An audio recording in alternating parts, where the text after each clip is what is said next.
26 de março de 1936. Éder Joffre, o Galo de Ouro, o maior pugilista que o Brasil já produziu. O primeiro brasileiro a conquistar um título mundial de boxe. Um homem que dominou o peso galo como ninguém no mundo, que nocauteava adversários com precisão cirúrgica e que colocou o nome do Brasil no topo do boxe internacional numa época em que quase ninguém acreditava nisso. Tricampeão mundial, invicto por anos. Respeitado por lendas como Muhammad Ali, que chegou a dizer publicamente que Éder Joffre era o melhor peso galo que ele já tinha visto na vida. E esse mesmo gigante, que encheu o Maracanã de gente para vê-lo lutar, foi sendo lentamente esquecido pelo próprio país que ele representou com tanto orgulho. Enquanto Pelé, Garrincha e tantos outros viraram estátuas eternas, o Galo de Ouro foi virando uma nota de rodapé na memória coletiva. Hoje você vai descobrir a história completa de Éder Joffre, a glória, a dor, a superação e os motivos que fizeram o Brasil fingir esquecer seu maior campeão dos ringues. Mas antes, irmão, você precisa entender como esse moleque de pernas curtas e punhos de ferro saiu da pobreza extrema de São Paulo para virar lenda mundial. São Paulo, bairro do Peruche, zona norte da cidade, uma região de imigrantes, operários, gente que acordava às 4 da manhã para pegar trem lotado. 1936, 26 de março, uma quinta-feira, numa casa pequena de madeira com telhado de zinco, numa rua sem asfalto que virava lama quando chovia, nasceu um menino que a família decidiu chamar de Éder. Filho de José Aristides Joffre, o Kid Joffre, um ex-pugilista argentino que tinha imigrado para o Brasil anos antes fugindo da pobreza de Buenos Aires, e de Angelina Joffre, de origem italiana, também de uma linhagem de lutadores. O ringue era literalmente a sala de casa. O pai, Kid Joffre, tinha aberto uma academia de boxe no próprio quintal da casa, um espaço improvisado com um ringue montado com tábuas velhas, lonas rasgadas e cordas esticadas com arame. Ali ele ensinava boxe para moleques do bairro em troca de 5 cruzeiros por mês. Era o suficiente para comprar arroz, feijão e 1 quilo de carne no fim de semana. A mãe Angelina cozinhava num fogão a lenha, lavava roupa no tanque do quintal e costurava uniforme de boxe à noite para vender aos alunos do marido. A família inteira vivia do boxe, respirava boxe, sonhava boxe. Éder, desde os 3 anos de idade, já subia no ringue. A primeira luta dele, contada pelo próprio pai anos depois numa entrevista para o jornal O Estado de São Paulo, foi contra a própria irmã mais velha, Neuza, que tinha 6 anos. A menina bateu nele com tanta vontade que o Éder chorou e desceu do ringue. O pai botou ele de volta no dia seguinte. Aos poucos, o Kid Joffre ensinava os segredos da nobre arte ao filho: guarda perfeita, golpe limpo, inteligência acima da força, nunca desperdiçar energia, nunca brigar por raiva, sempre calcular. O Éder era um moleque quieto, sério demais para a idade, magro, de pernas curtas, mas com um reflexo que ninguém entendia de onde vinha. Aos 7 anos já lutava contra meninos de 10. Aos 10, nocauteava adolescentes de 15. Aos 12, o pai inscreveu ele na primeira competição amadora oficial do estado de São Paulo. Éder ganhou por nocaute no 2º round. A partir dali, começou a coleção. Campeão paulista juvenil em 1950. Campeão brasileiro amador em 1951. Campeão sul-americano em 1955. Tudo isso antes dos 20 anos. Mas a vida fora do ringue era dura, viu? A família morava no Peruche, um bairro pobre onde o sonho de ser alguém era quase impossível. Éder chegou a estudar desenho arquitetônico no Liceu de Artes e Ofícios de São Paulo, uma escola técnica no centro da cidade, porque o pai achava que boxe não dava futuro, que o filho precisava de uma profissão de verdade. Éder ia para o liceu de manhã, treinava à tarde, estudava à noite. Durante 6 meses, levou aquela rotina. Até que em agosto de 1952 aconteceu uma tragédia que mudou tudo. O teto do Liceu de Artes e Ofícios desabou durante uma aula de desenho técnico. Ninguém morreu, mas todo o material didático do Éder, pranchetas, réguas, compassos, esquadros, tudo comprado com dinheiro que a mãe tinha juntado durante meses vendendo uniforme de boxe, ficou destruído. A família não tinha dinheiro para comprar outro. O Éder, com 16 anos, largou o curso. O boxe virou o único caminho. Guarda esse dado, irmão.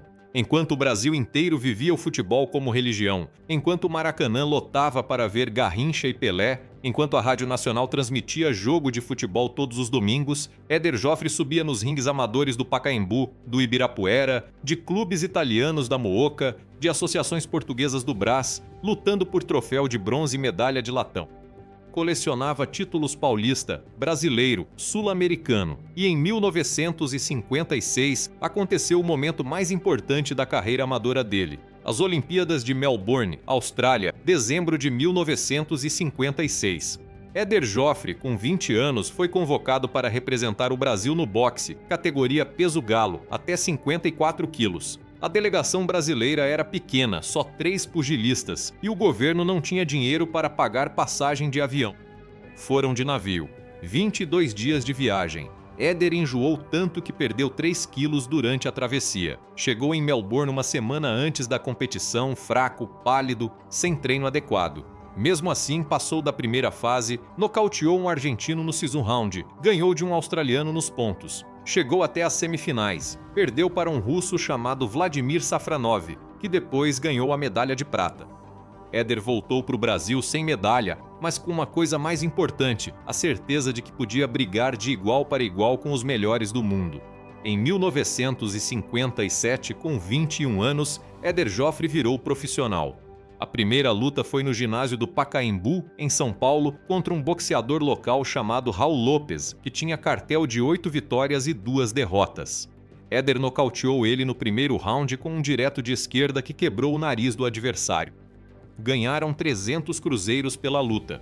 O pai Kid Joffre pegou metade para pagar as contas de casa. A outra metade, Éder guardou numa lata de bolacha embaixo da cama. Durante os 3 anos seguintes, de 1957 a 1960, Éder Joffre lutou 23 vezes. Ganhou todas, 18 por nocaute, 5 nos pontos. Virou campeão sul-americano peso galo em 1958, campeão brasileiro peso galo em 1959.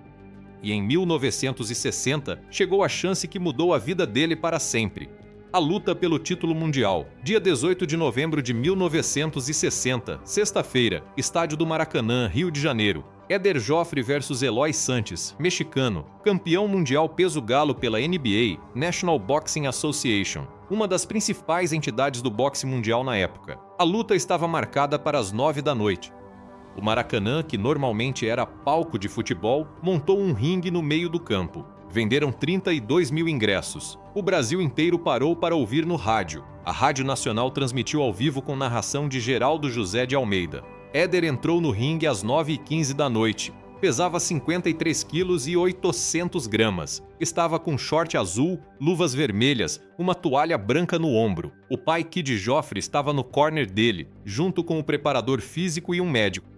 Do outro lado, Eloy Sanches, mexicano, 26 anos, 1,62 m de altura, 54 quilos, cartel de 29 vitórias, 3 derrotas, 23 nocautes. Era um nocauteador perigoso, especialista em ganchos de esquerda. A luta começou devagar. Primeiro round, os dois se estudando, trocando jabs leves, testando distância. Segundo round, Éder acelerou. Começou a pisar no pé do mexicano, a encurtar a distância, a trabalhar o corpo dele com cruzados de direita. Terceiro round, Eloy Sanches tentou reagir, acertou 2 ganchos de esquerda na costela do Éder, mas o brasileiro não recuou. Quarto round, Éder começou a dominar, acertou um direto de esquerda no queixo do mexicano que deixou ele tonto. Quinto round, mais pressão. Éder jogou o Eloy nas cordas, trabalhou o corpo dele durante 2 minutos. O mexicano voltou para o corner sangrando pela boca. Sexto round, 1 minuto e 47 segundos de luta. Éder acertou um cruzado de direita perfeito no queixo do Eloy Sanches. O mexicano caiu de costas no chão. O árbitro contou até 10. Nocaute técnico. Éder Joffre, 24 anos, campeão mundial peso galo. Primeiro brasileiro a conquistar um título mundial de boxe. O Maracanã explodiu. 32 mil pessoas gritando o nome dele. O pai Kid Joffre entrou no ringue, abraçou o filho e chorou durante 5 minutos sem parar. A mãe Angelina, que estava nas arquibancadas, desmaiou de emoção. A irmã Neuza, a mesma que tinha batido nele quando ele tinha 3 anos, desceu correndo das arquibancadas e pulou no ringue para abraçar o irmão. A Rádio Nacional transmitiu a comemoração ao vivo durante 15 minutos. No dia seguinte, todos os jornais do Brasil estamparam a foto do Éder com o cinturão na capa. O presidente Juscelino Kubitschek mandou um telegrama parabenizando ele. O governador de São Paulo ofereceu uma casa para a família. O prefeito do Rio deu uma medalha de ouro. Éder Joffre virou herói nacional da noite para o dia. E aquilo, irmão, foi só o começo. Porque o que veio depois foi uma sequência de defesas de título tão brutal, tão dominante, que colocou o nome do Éder Joffre entre os maiores pesos galo de todos os tempos. De 1960 a 1965, Éder Joffre defendeu o título mundial 7 vezes, 7 lutas, 7 vitórias, 6 por nocaute, uma nos pontos. A primeira defesa foi em março de 1961 contra o mexicano José Medel, no ginásio do Ibirapuera, em São Paulo. Nocaute no 10º round. A segunda foi em maio de 1961, contra o argentino Ernesto Miranda, no Luna Park de Buenos Aires. Nocaute no 7º round. A terceira foi em setembro de 1961, contra o venezuelano Ramon Arias no Maracanã. Nocaute no 5º round. A quarta foi em janeiro de 1962, contra o mexicano Johnny Calderón no ginásio do Pacaembu. Nocaute no 10º round. A quinta foi em maio de 1962, contra o filipino José Medel, em Manila. Nocaute técnico no 12º round. A sexta foi em agosto de 1963, contra o japonês Katsutoshi Aoki, em Tóquio. Vitória nos pontos, decisão unânime. A sétima foi em maio de 1965, contra o mexicano Bernardo Caraballo, no Maracanã. Nocaute no 4º round. Durante esses 5 anos, de 1960 a 1965, Éder Joffre foi considerado invencível. Lutou 29 vezes, ganhou todas, 27 por nocaute, 2 nos pontos. O apelido dele, Galo de Ouro, virou conhecido no mundo inteiro. A imprensa americana começou a escrever sobre ele. A revista Ring Magazine, a bíblia do boxe mundial, colocou ele como número 1 do ranking peso galo durante 4 anos seguidos. Lutadores lendários como Muhammad Ali, que na época ainda se chamava Cassius Clay, e falaram publicamente que Éder Joffre era o melhor peso galo que eles já tinham visto. Mas em maio de 1965, aconteceu uma coisa que ninguém esperava. Éder Joffre perdeu o título. A luta foi em Tóquio, Japão, contra o japonês Fighting Harada, nome de ringue de Masahiko Harada, que tinha 21 anos, 1,63 m de altura, 54 quilos. Era um nocauteador jovem, rápido, agressivo. A luta foi marcada para 15 rounds. Éder estava com 29 anos. Tinha defendido o título 7 vezes. Estava invicto há 8 anos. Confiante demais, talvez. Ou cansado. Ou velho para os padrões do boxe. A luta começou equilibrada. Os dois trocaram golpes durante os 5 primeiros rounds sem vantagem clara. No 6º round, Harada acertou um gancho de esquerda no queixo do Éder que deixou ele tonto. No 7º, outro gancho. No 8º, mais pressão. No 9º, Éder tentou reagir, mas estava lento. Do 10º, Harada dominou. Do 11º ao 15º, foi só pressão japonesa. Éder perdeu nos pontos. Decisão dividida. 2 juízes deram vitória para Harada. Um deu empate. Éder Joffre perdeu o cinturão. A primeira derrota da carreira profissional dele. Voltou para o Brasil derrotado, silencioso, de cabeça baixa. A imprensa brasileira, que meses antes chamava ele de herói, agora falava que ele estava velho. Que tinha passado da hora de se aposentar, que devia largar o boxe. Tinha 29 anos, viu? 29. Mas o Éder não desistiu. Em maio de 1966, exatamente um ano depois da derrota, aconteceu a revanche. Éder Joffre vs Fighting Harada, segunda luta, no Ginásio Nacional de Tóquio, Japão. Éder entrou no ringue com 30 anos. Tinha treinado durante um ano inteiro só pensando naquela luta. Emagreceu, voltou ao peso ideal, trabalhou a velocidade, a resistência e a estratégia. A luta foi marcada para 15 rounds. Éder dominou os 5 primeiros. No 6º round, acertou um cruzado de direita no queixo do Harada que deixou o japonês tonto. No 7º, mais pressão. No 8º, outro cruzado. No 9º, Harada caiu. O árbitro contou até 8. Harada levantou, mas estava fraco. Éder partiu para cima. Acertou uma sequência de 6 golpes seguidos. 3 no corpo, 3 na cabeça. Harada caiu de novo. O árbitro contou até 10. Nocaute técnico. Éder Joffre recuperou o título mundial peso galo. Campeão de novo, bicampeão mundial. Aos 30 anos, o Brasil inteiro comemorou, mas a comemoração durou pouco. 3 meses depois, em setembro de 1966, as duas entidades que controlavam o boxe mundial na época, a NBA e a WBA World Boxing Association, se fundiram.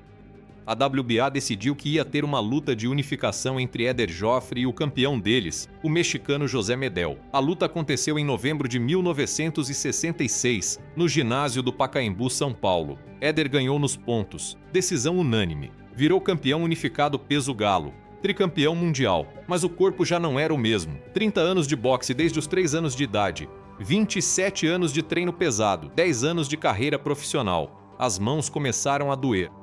Os reflexos ficaram mais lentos. Os médicos falaram que ele estava com artrite nas 2 mãos. Recomendaram cirurgia. Éder recusou. Continuou lutando. De 1967 a 1968, defendeu o título mais 3 vezes, todas por nocaute. Mas em 1968, aconteceu uma coisa que mudou tudo. Éder Joffre, aos 32 anos, decidiu subir de categoria. Passou do peso galo, 54 quilos, para o peso pena, 57 quilos. A razão era simples, o corpo dele não aguentava mais cortar peso para chegar aos 54 quilos. Tinha que fazer dieta brutal, desidratação, sauna durante horas. Aos 32 anos, aquilo virou insustentável. No peso pena, a competição era mais dura. Tinha nocauteadores mais pesados, mais rápidos, mais jovens. Éder lutou 6 vezes no peso pena entre 1968 e 1970. Ganhou 5. Perdeu uma, contra o cubano José Legrá, em maio de 1970, numa luta pelo título mundial peso pena. Perdeu nos pontos, decisão unânime, a segunda derrota da carreira profissional dele. Tinha 34 anos. Depois daquela derrota, Éder Joffre anunciou a primeira aposentadoria. Falou que ia largar o boxe, que ia cuidar da família, que ia abrir um negócio. Durante 3 anos, de 1970 a 1973, ficou longe dos ringues. Trabalhou como comentarista de boxe na Rede Globo, deu aula de boxe para moleques da periferia de São Paulo, abriu uma loja de artigos esportivos na Zona Norte. Mas em 1973, aos 37 anos, decidiu voltar. A razão, segundo ele mesmo disse numa entrevista anos depois, era simples. Ele sentia falta do ringue. Sentia falta dos treinos, da adrenalina, do cheiro do suor, do barulho da torcida. Voltou para disputar o título mundial peso pena de novo.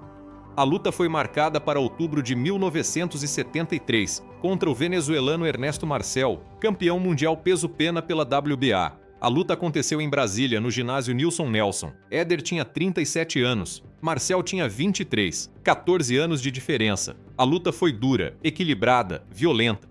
Os dois trocaram golpes durante 15 rounds. No final, os juízes deram vitória para Éder Joffre, decisão dividida. Éder Joffre, aos 37 anos, virou campeão mundial peso pena, tetracampeão mundial, o mais velho campeão mundial de boxe do Brasil até aquela data. Defendeu o título 2 vezes. Uma em 1974 contra o mexicano Vicente Saldívar. Ganhou nos pontos. Outra em 1975 contra o japonês Octávio Gomes. Ganhou por nocaute técnico. Mas em 1976, aos 40 anos, o corpo não aguentou mais. As mãos doíam tanto que ele precisava tomar injeção de cortisona antes de cada luta. Os reflexos estavam lentos demais. O médico da Federação Brasileira de Boxe recomendou que ele parasse. Em março de 1976, Éder Joffre anunciou a aposentadoria definitiva. Pendurou as luvas, encerrou a carreira com um cartel impressionante: 72 vitórias, 2 derrotas, 4 empates, 50 nocautes, tetracampeão mundial, invicto durante 8 anos seguidos, reconhecido pela Ring Magazine como um dos 10 maiores pesos galo de todos os tempos, único brasileiro no Hall da Fama do Boxe Internacional em Canastota, Nova York, onde foi incluído em 1992. Respeitado por lendas como Muhammad Ali, Sugar Ray Robinson, Joe Louis. E o que aconteceu depois da aposentadoria, irmão? Silêncio. Poucos contratos publicitários, pouca visibilidade na mídia. Um campeão que o país aplaudia dentro do ringue, mas deixava de lado fora dele. Éder abriu uma academia de boxe em São Paulo, no bairro da Casa Verde, Zona Norte. Dava aula para moleques da periferia 3 vezes por semana. Cobrava R$50 por mês. Quando o aluno não tinha dinheiro, deixava treinar de graça.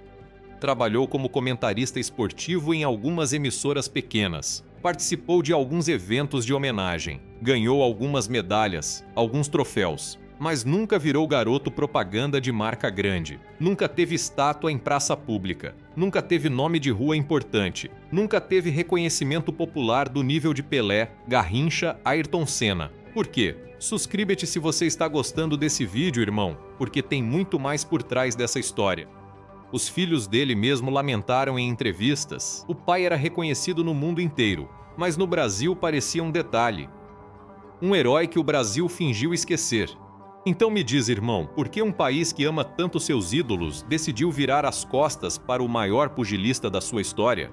Foi porque o boxe não vende tanto quanto a bola redonda? Foi porque ele não fazia escândalos fora do ringue? Ou existe algo mais profundo nessa história de esquecimento?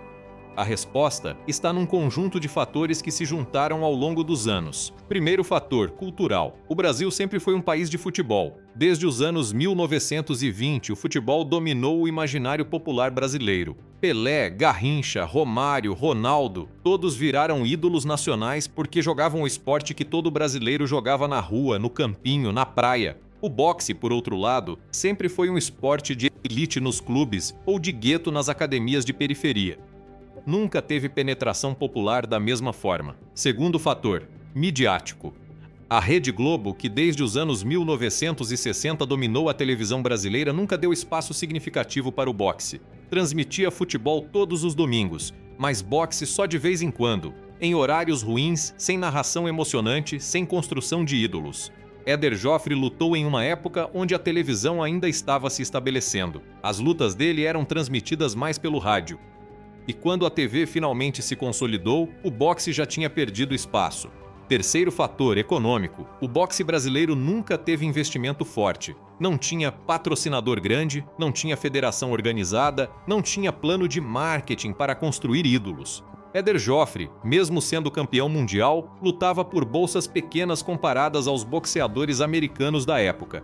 Ganhava bem para os padrões brasileiros, mas nunca enriqueceu de verdade, nunca virou milionário. Nunca teve mansão, carro importado, jatinho particular. Quarto fator, político. O Brasil nos anos 1960 e 70 estava sob ditadura militar. O regime usava o futebol como ferramenta de propaganda. A Copa de 1970 foi explorada politicamente para criar uma imagem de Brasil grande, Brasil campeão. O boxe, por outro lado, nunca foi prioridade do regime. Éder Joffre ganhou medalhas, cumprimentos oficiais, mas nunca virou símbolo nacional como a seleção de futebol. Quinto fator, pessoal. Éder Joffre era um cara discreto, não gostava de holofote, não dava escândalo, não brigava com jornalista, não aparecia em festas de celebridade, não casou com atriz famosa, não teve filho problemático, não teve envolvimento com drogas, não teve nada que gerasse manchete sensacionalista. Era um cara sério, católico, casado, pai de família, que treinava, lutava e ia para casa.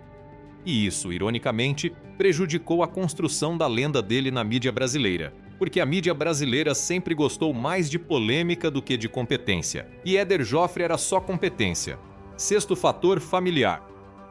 Os filhos dele, em entrevistas dadas ao longo dos anos, falaram que o pai nunca quis ser celebridade, nunca quis ser tratado como estrela, nunca quis estátua, nunca quis nome de rua, nunca quis homenagem pública. Só queria treinar, lutar, ganhar e cuidar da família.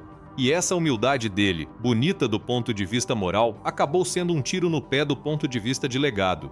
Mas tem um fator mais triste ainda, irmão. Um fator que conecta diretamente com o preço que o boxe cobra de quem pratica durante décadas. As lutas pessoais da família, os golpes que o tempo deu no cérebro do Galo de Ouro, as homenagens que vieram tarde demais e o que ele carregou em silêncio até o fim da vida.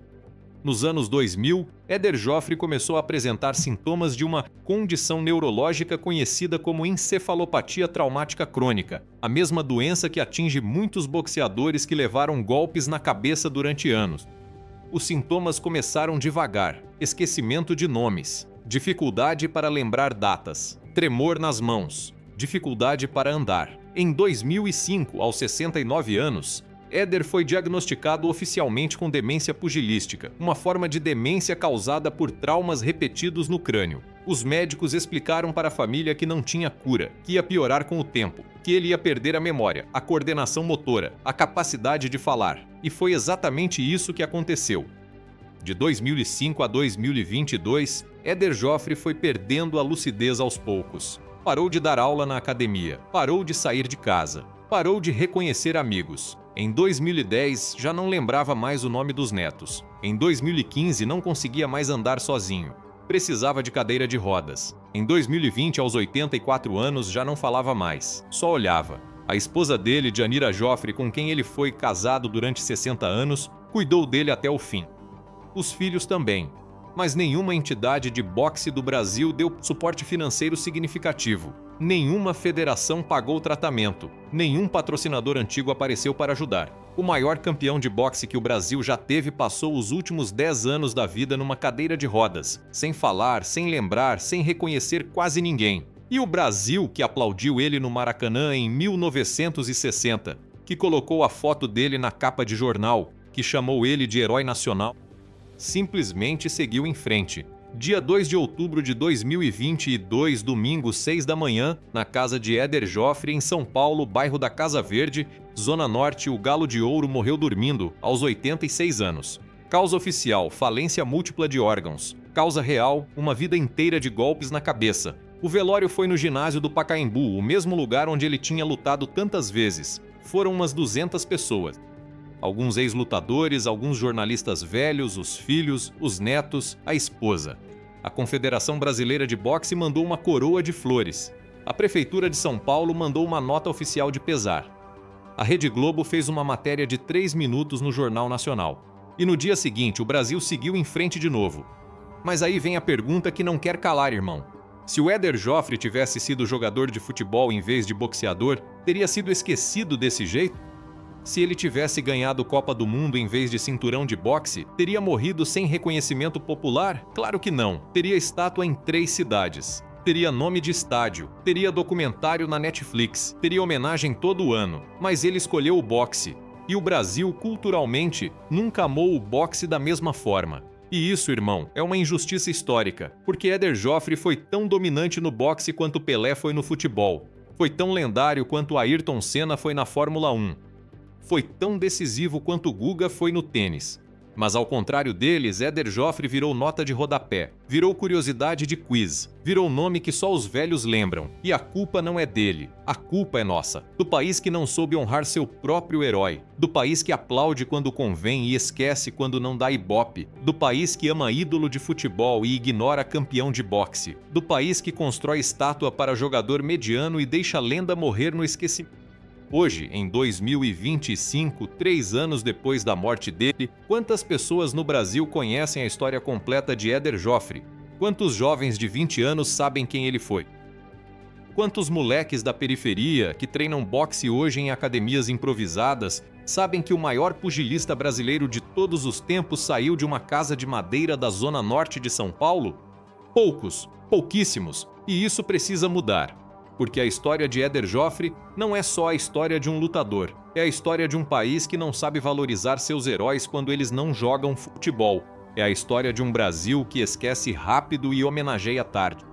É a história de um campeão que o país fingiu esquecer, mas que não pode ser esquecido, não deve ser esquecido, não vai ser esquecido. Porque enquanto existir gente contando essa história, enquanto existir gente lembrando do nome dele, enquanto existir gente que se recusa a deixar o Galo de Ouro virar só uma nota de rodapé, Éder Joffre vai continuar vivo, continua sendo lenda, continua sendo o maior. E se você chegou até aqui, irmão, se você ouviu essa história inteira, agora você tem uma missão: contar essa história para alguém.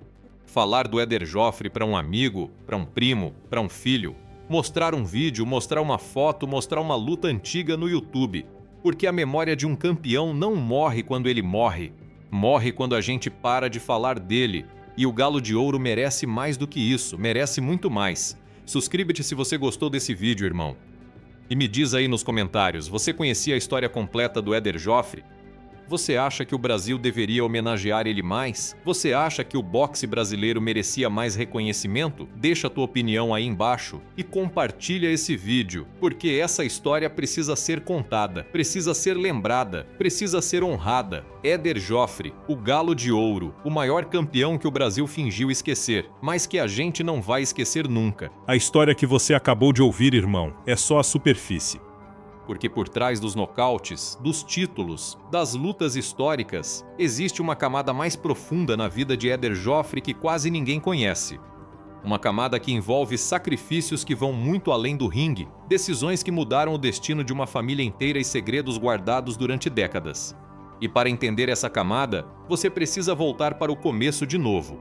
Não para o começo da carreira do Éder, mas para o começo da história do pai dele, Kid Joffre, o homem que plantou a semente de tudo isso.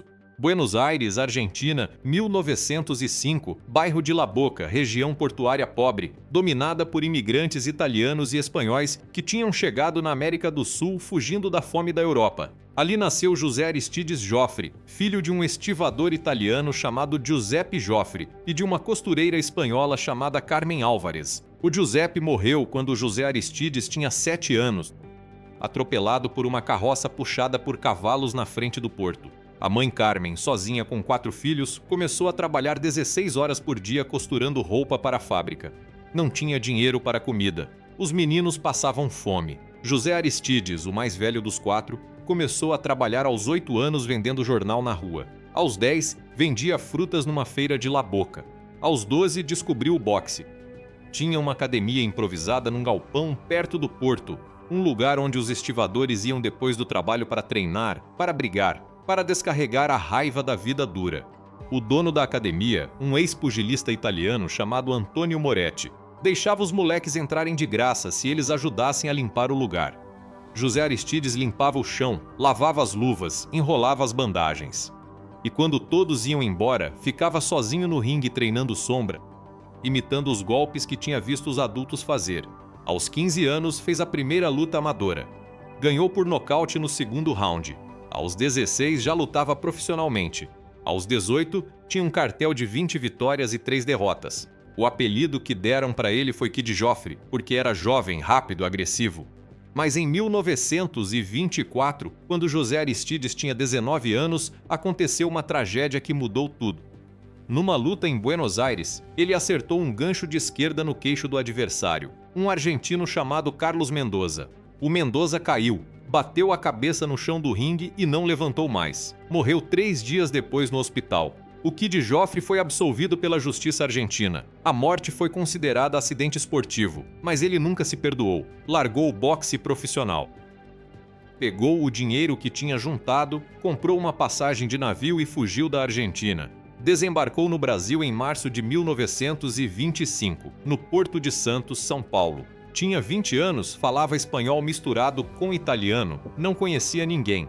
Arrumou emprego numa fábrica de tecidos no Brás, bairro de imigrantes em São Paulo. Trabalhou durante 2 anos. Conheceu uma moça italiana chamada Angelina, filha de um sapateiro da Mooca. Casaram em 1927. Mudaram para o Peruche, zona norte de São Paulo, um bairro ainda mais pobre, onde conseguiram comprar um terreno pequeno com uma casa de madeira. E foi ali, naquele terreno, que o Kid Joffre montou uma academia de boxe improvisada no quintal. Não porque queria treinar campeões, mas porque era a única coisa que ele sabia fazer. A academia era um quadrado de 10 metros por 10 metros, cercado com tábuas velhas, com um ringue montado com madeira de caixote e cordas esticadas com arame. Não tinha vestiário, não tinha chuveiro, não tinha nada. Os alunos trocavam de roupa atrás de um lençol pendurado num varal. Pagavam 5 cruzeiros por mês. Quando não tinham dinheiro, o Kid Joffre deixava treinar de graça. E foi naquela academia improvisada que Éder Joffre, o terceiro filho do casal, cresceu. Mas tem uma coisa que quase ninguém sabe, irmão. Éder não foi o primeiro filho que o Kid Joffre treinou para ser campeão. O primeiro foi o Rinaldo, o irmão mais velho, nascido em 1932, 4 anos antes do Éder. O Rinaldo era maior, mais forte, mais rápido. Aos 10 anos, já nocauteava meninos de 15. Aos 12, ganhou o Campeonato Paulista Juvenil. Aos 14, o Kid Joffre já falava abertamente que o Rinaldo ia ser campeão mundial, que ia ser o melhor peso leve do Brasil, que que ia colocar o nome da família Joffre na história. Mas em janeiro de 1949, quando o Rinaldo tinha 17 anos, aconteceu uma coisa que destruiu tudo. Numa luta amadora no ginásio do Pacaembu, o Rinaldo levou um gancho de direita no fígado que deixou ele no chão durante 5 minutos. Foi levado para o hospital. Os médicos descobriram que ele tinha uma malformação congênita no fígado, uma condição que ninguém sabia que existia. Qualquer golpe forte na região podia causar hemorragia interna. Os médicos proibiram ele de lutar de novo. O Rinaldo, aos 17 anos, teve que largar o boxe. Entrou em depressão. Parou de treinar. Parou de sair de casa. Passou 6 meses trancado no quarto. E o Kid Joffre, que tinha colocado toda a esperança dele no filho mais velho, desabou também. Parou de dar aula na academia. Parou de treinar os outros alunos. Ficou sentado no quintal, olhando para o ringue vazio, fumando cigarro atrás de cigarro. Foi a esposa Angelina que salvou a família. Numa noite de julho de 1949, ela entrou no quarto onde o Kid Joffre estava deitado, acendeu a luz e falou uma frase que mudou o destino de todo mundo. A frase foi: "Você ainda tem outro filho." O Kid Joffre olhou para ela sem entender. "Outro filho?" A Angelina respondeu: "O Éder." O Kid Joffre tinha esquecido. Tinha passado tanto tempo focado no Rinaldo que tinha esquecido do Éder, o moleque de 13 anos, magrelo, quieto, de pernas curtas, que todo dia depois da escola ia para o quintal e ficava horas chutando saco de pancada sozinho. Naquela mesma noite, o Kid Joffre desceu para o quintal, chamou o Éder e falou 4 palavras que o Éder lembrou a vida inteira. As palavras foram: "Amanhã você começa a treinar." E no dia seguinte, 23 de julho de 1949, Éder Joffre, aos 13 anos, começou o treinamento de verdade. 6 horas por dia, 6 dias por semana. Corrida às 5 da manhã. Treino de saco às 7, treino de sombra às 9, sparring à tarde, musculação à noite. O Kid Joffre era duro, exigente, implacável, gritava, cobrava, batia, não aceitava erro, não aceitava preguiças, não aceitava desculpa, e o Éder aguentava tudo em silêncio. Nunca reclamava, nunca chorava, nunca pedia para parar, porque ele tinha visto o irmão mais velho, o Rinaldo, perder tudo por causa de uma condição médica, e ele sabia que aquela era a chance dele, a chance de fazer o que o irmão não pôde. A chance de realizar o sonho do pai. A chance de tirar a família da pobreza. Guarda esse dado, irmão. Porque o que moveu Éder Joffre durante toda a carreira não foi só talento, não foi só técnica, não foi só vontade de vencer. Foi uma dívida emocional, uma dívida com o irmão que não pôde lutar, uma dívida com o pai que tinha perdido tudo na Argentina, uma dívida com a mãe que costurava uniforme de boxe até meia-noite para ajudar a pagar as contas. E essa dívida, irmão, é o que explica a disciplina absurda que o Éder teve durante 30 anos de carreira. É o que explica por que ele nunca desistiu, nunca reclamou, nunca se entregou, porque ele não lutava só por ele, lutava pela família inteira. Mas tem um lado escuro nessa história também, um lado que quase ninguém fala. Porque aquela pressão que o Kid Joffre colocou em cima do Éder durante anos, aquela cobrança, aquela exigência teve um preço. E o preço foi pago na relação entre pai e filho. De 1949 a 1960, durante 11 anos, o Éder e o Kid Joffre tiveram uma relação puramente profissional. Treinador e lutador. Não tinha abraço, não tinha elogio, não tinha papo de pai e filho. O Kid Joffre só falava com o Éder sobre boxe, sobre treino, sobre luta, sobre estratégia. E o Éder aceitava aquilo como normal, achava que era assim que tinha que ser. Só que em novembro de 1960, depois que o Éder ganhou o título mundial contra o Eloy Sanches no Maracanã, aconteceu uma coisa que ninguém esperava. No vestiário, depois da luta, quando todo mundo já tinha ido embora, quando os jornalistas já tinham saído, quando a torcida já tinha deixado, o Kid Joffre ficou sozinho com o filho. E pela primeira vez em 11 anos, ele abraçou o Éder. Não foi um abraço rápido, foi um abraço longo, apertado, de 5 minutos. E durante aquele abraço, o Kid Joffre chorou. Chorou tanto que molhou o ombro do filho. E quando finalmente soltou, olhou para o Éder e falou uma frase que o Éder guardou como segredo durante 40 anos. A frase foi: "Perdoa teu pai por ter sido tão duro. Eu não sabia fazer de outro jeito." O Éder não respondeu nada. Só abraçou o pai de volta. E naquele momento, irmão, aconteceu uma coisa rara, uma cura. 11 anos de distância, de frieza, de cobrança, foram curados num abraço de 5 minutos. Mas aquela cura foi temporária. Porque 3 anos depois, em 1963, o Kid Joffrey foi diagnosticado com câncer de pulmão. Os médicos deram 6 meses de vida para ele. O Kid Joffrey tinha fumado 2 maços de cigarro por dia durante 40 anos. O pulmão estava destruído. Não tinha tratamento. Não tinha cura. Não tinha esperança. E o Éder, que estava no auge da carreira, defendendo o título mundial, lutando em Tóquio, em Manila, em Buenos Aires, teve que escolher. Ou parava de lutar para cuidar do pai, ou continuava lutando e deixava o pai morrer sem ele por perto. E ele escolheu continuar lutando. Não porque não amava o pai, mas porque sabia que o pai ia querer assim. Que o pai tinha dedicado a vida inteira para fazer dele campeão. Que parar agora seria jogar tudo fora. O Kid Joffrey morreu em agosto de 1963, aos 58 anos, na casa do Peruche, na mesma cama onde tinha dormido durante 30 anos. O Éder estava em Tóquio naquele dia, treinando para uma defesa de título. Recebeu a notícia por telegrama. Não conseguiu voltar a tempo para o enterro. Chegou em São Paulo 3 dias depois. Foi direto para o cemitério. Ficou na frente do túmulo do pai durante 2 horas. E quando finalmente saiu, falou uma frase que a irmã Neuza lembrou anos depois numa entrevista. A frase foi: "Eu devia ter ficado. Aquela culpa, irmão, perseguiu o Éder durante o resto da vida. A culpa de não ter estado presente na morte do pai. A culpa de ter escolhido o boxe em vez da família. A culpa de ter colocado a carreira acima de tudo." E essa culpa, décadas depois, influenciou diretamente a forma como o Éder criou os próprios filhos. Porque ele jurou para si mesmo que nunca ia fazer com os filhos o que o pai tinha feito com ele. Nunca ia ser duro demais. Nunca ia transformar os filhos em projetos. Ia ser presente. Ia ser carinhoso. Ia ser pai de verdade. E foi exatamente isso que ele fez. Éder Joffrey teve 5 filhos. 3 mulheres e 2 homens. Nenhum deles virou boxeador profissional. Nenhum deles seguiu a carreira do pai. E o Éder nunca forçou, nunca cobrou, nunca pressionou. Deixou cada um escolher o próprio caminho. Mas tem um detalhe que quase ninguém sabe. O filho mais velho, um menino chamado Éder Joffrey Jr., chegou a treinar boxe durante alguns anos. Era talentoso, rápido, técnico. Aos 15 anos, já ganhava campeonatos amadores em São Paulo. E todo mundo que via ele lutar falava a mesma coisa. É igualzinho ao pai. Tem o mesmo talento. Vai ser campeão mundial também.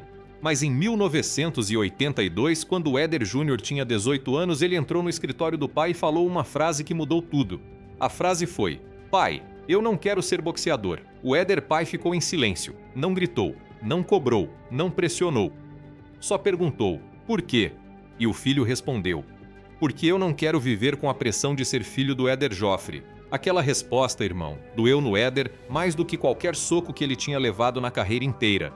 Porque ele percebeu naquele momento que mesmo tentando ser diferente do próprio pai, mesmo tentando ser mais presente, mais carinhoso, mais flexível, ele tinha criado uma pressão de outro tipo.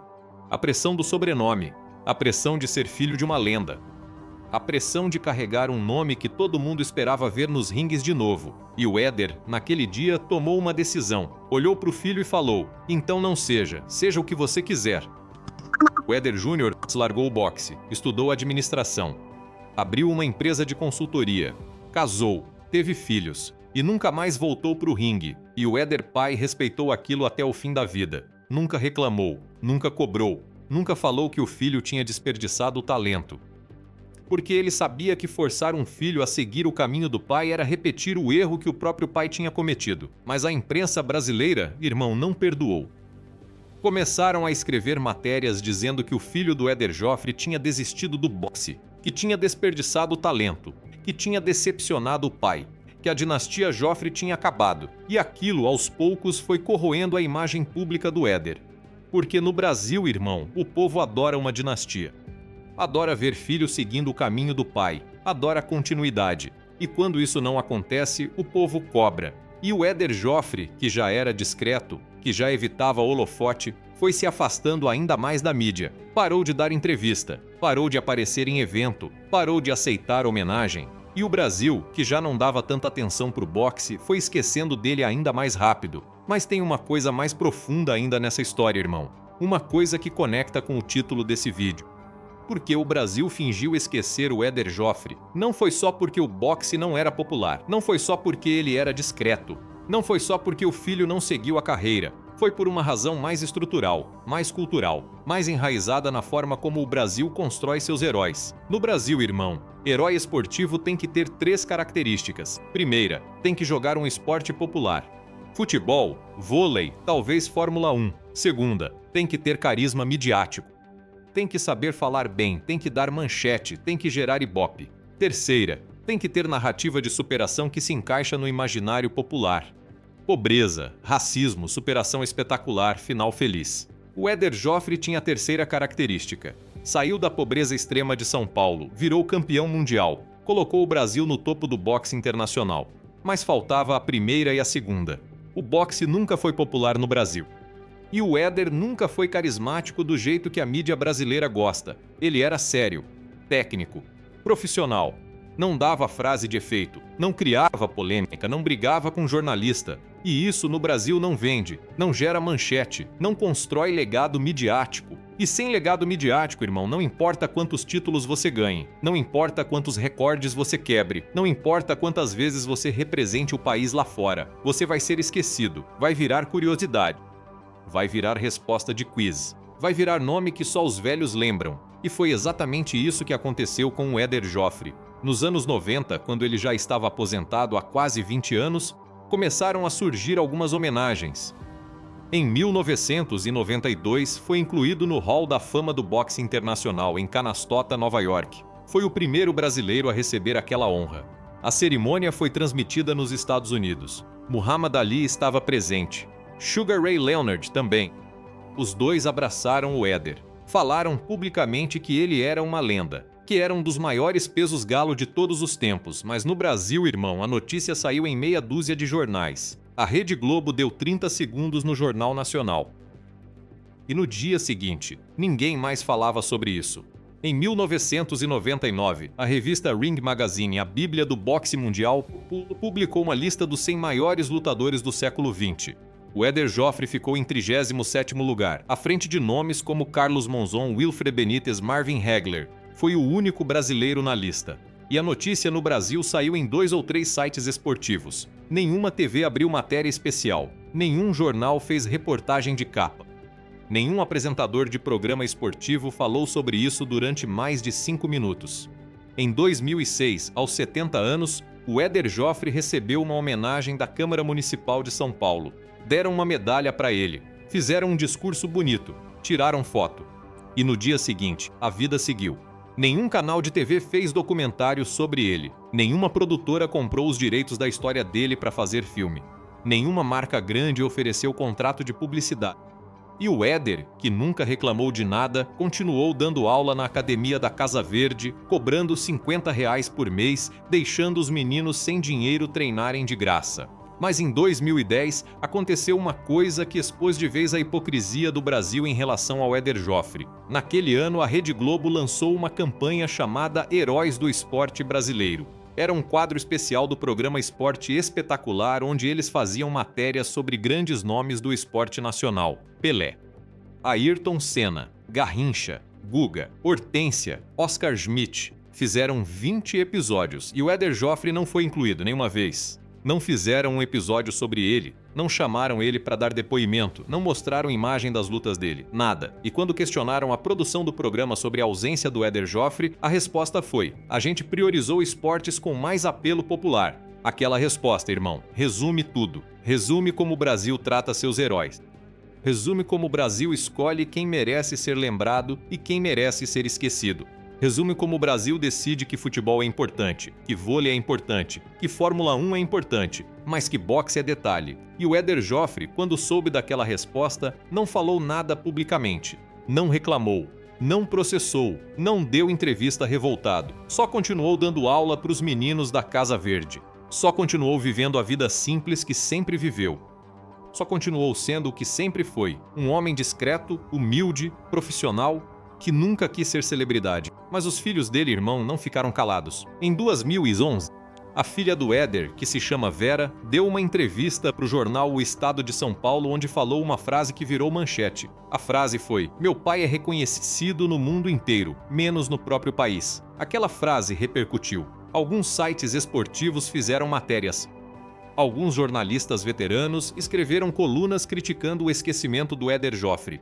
Alguns apresentadores de rádio falaram sobre o assunto durante alguns minutos, mas depois de uma semana, o assunto morreu. E o Brasil voltou a falar de futebol. Voltou a falar de Neymar. Voltou a falar de polêmica de arbitragem. Voltou a falar de tudo, menos do maior pugilista da história do país. E o Éder Joffre, que naquela época já estava com 75 anos, já apresentava sintomas da demência pugilística, já tinha dificuldade para lembrar de nomes, para andar, para falar, continuou sendo tratado como um detalhe, como uma curiosidade, como um nome que aparece de vez em quando em matéria de aniversário. E isso, irmão, não é só injusto, é cruel. Porque o Éder Joffre representou o Brasil com honra durante 20 anos, botou o nome do país no topo do boxe mundial, ganhou títulos que ninguém antes dele tinha ganho. Abriu caminho para outros lutadores brasileiros. E o Brasil, em troca, deu meia dúzia de medalhas, 2 ou 3 discursos bonitos e muito esquecimento. Hoje, em 2025, 3 anos depois da morte do Éder Joffre, quantas ruas no Brasil têm o nome dele? 8. Quantas estátuas existem dele em praça pública? 1. Em São Paulo, na Zona Norte, perto da casa onde ele morou. Quantos documentários sérios foram feitos sobre a vida dele? 2. Um de 40 minutos, outro de 50. Nenhum lançado em cinema, nenhum lançado em plataforma de streaming grande. E quantos jovens brasileiros de 15 e 20 anos conhecem a história completa dele? Menos de 5%. Porque o Brasil, irmão, não ensina a história dos seus heróis do boxe. Não coloca eles nos livros escolares. Não faz filme sobre eles. Não transforma eles em personagem de cultura pop. E sem isso a memória morre, a lenda se apaga, o legado vira pó. Mas tem uma parte final dessa história que você precisa saber, irmão. Uma parte que mostra que nem tudo está perdido, que ainda existe gente, principalmente na periferia, nas academias de boxe improvisadas, nos ringues montados em quintais, que conhece o nome do Éder Joffre, que respeita, que honra, que conta a história dele para os meninos que estão começando. E enquanto existir essa galera, enquanto existir essa corrente de memória oral passada de treinador para aluno, de pai para filho, de irmão para irmão, o nome do Galo de Ouro não vai morrer, não vai ser esquecido, não vai virar só nota de rodapé. Porque lenda, irmão, não morre quando o corpo morre, morre quando a gente para de contar história. E a história do Éder Joffre merece ser contada, merece ser lembrada, merece ser honrada.